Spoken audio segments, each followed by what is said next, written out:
Hello, আসসালামু আলাইকুম। এই যে আমাদের সামনে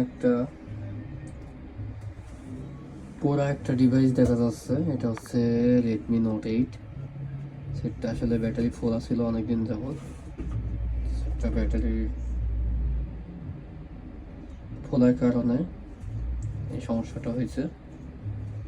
আসলে প্রত্যেকজনেরই এটা সতর্ক থাকা উচিত যে আমার ফোনের কি কন্ডিশন, ব্যাটারি কি ফুলে গেছে কিনা। অনেক সময় কাভার ইউজ করে অনেকজন, সেক্ষেত্রে ভিতরে ব্যাটারি ফোলা আছে কিনা দেখা যায় না।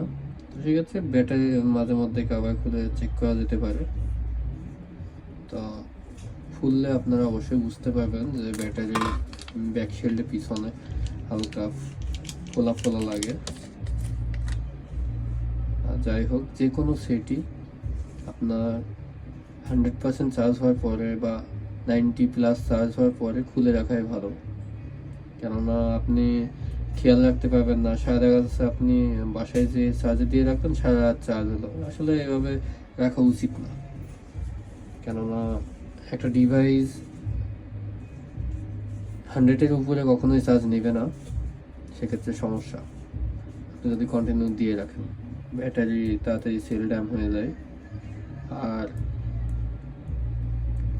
আপনারা একটা ডিভাইস অবশ্যই সবসময় খেয়াল রাখবেন যে ব্যাটারি ফুলছে কিনা, আর অতিরিক্ত সেট কি গরম হচ্ছে কিনা, এই জিনিসগুলো খেয়াল রাখবেন। কারণ একটা ডিভাইস কত টাকা হতে পারে, হয়তো বা 10,000, 20,000, 50,000, একটা মানুষের থেকে তো আর বেশি না। তো আপনারা এই জিনিসগুলো খেয়াল রাখবেন। এটা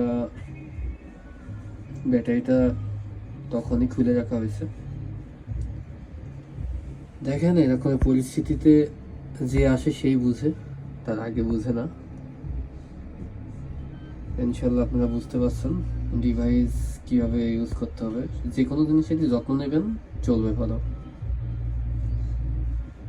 ইনশাল্লাহ। এটা আপনাদের উপকারে আসবে, সতর্ক থাকবেন। আল্লাহ হাফেজ। হ্যালো, আসসালামু আলাইকুম।